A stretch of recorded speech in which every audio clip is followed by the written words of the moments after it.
Welcome to my today's tutorial, friends. So today I'll show you what is having clause and how to use having clause in SQL. So I hope we all are on the same page until here. If not, then you don't have to worry. I share everything in the description part, like my previous video links, and like how to set up AdventureWorks database, also how to create this particular table because it is not part of AdventureWorks. We created in our past tutorial. Also I shared query with you, like you can execute the exact same query and we can reach here. So welcome again. So here let me execute this query. This is simply select star from table name order by customer id. So let me execute this part. So this is our raw table, right?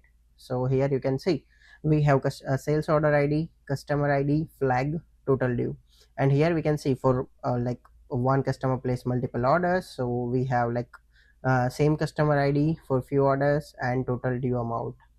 So having clause, what is having clause? So having clause always you having clause will be always used with aggregated functions like sum or count, something like that.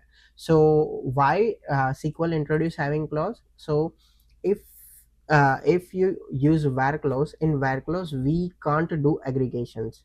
So that is why we have to, like if we want to apply conditions on aggregations, then we have to use having clause. I'll walk you like how. So currently let's see, this is what I wanted. Okay, I need customer id from this table, so I need only those customer ids whose total due is greater than 5,000. So what my expectation is, like for this particular customer which is 11,000 has 3 orders, and I need aggregated value, like what is the total value, so that should be greater than 5,000. So for that I have to do aggregations, right? So if you want to perform these conditions, you can't do using var. So which is why, because var always execute before grouping. So that is why in last concept what we learn is what is group by and how to use group by, right?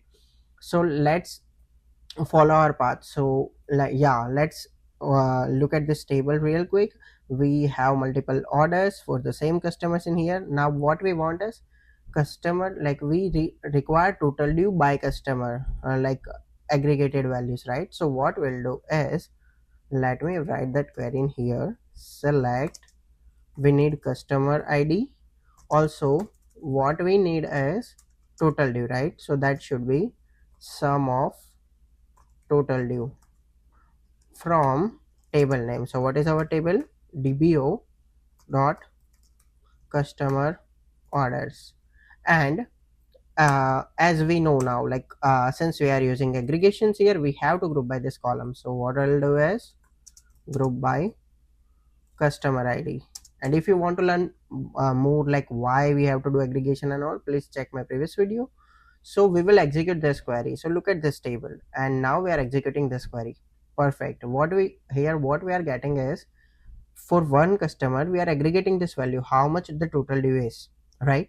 So here what I need from you guys is, I need only those customers whose total due is greater than 5,000. So now here, if you apply where condition as per SQL syntax, where condition should be here, which is before group by, before aggregation. So now what we'll use is having clause. Having, now what we need is this aggregated, like sum of total due should be greater than 5,000, right? So what we'll do is, because having always used with aggregations only, keep that in mind. So sum of total due should be greater than number 5,000. Make sense? And if we execute this query, currently from this data what we can say is, only customer 11,000 and 11,001, also 11,236, they are their total due is more than 5,000. So this two entry I'm expecting should be filtered out. So let's execute this query. Perfect. So this is what we expected, right? Like we are getting 3 customers only whose like total due is greater than 5,000. So that is why like we have having clause in SQL. In my next tutorial I'll show you like what is the difference between where and having in detail. So yeah, if this video help you to learn having, then please update your status to subscribe on the data mindset with Bhavankit. We'll see you in the next tutorial. Thank you.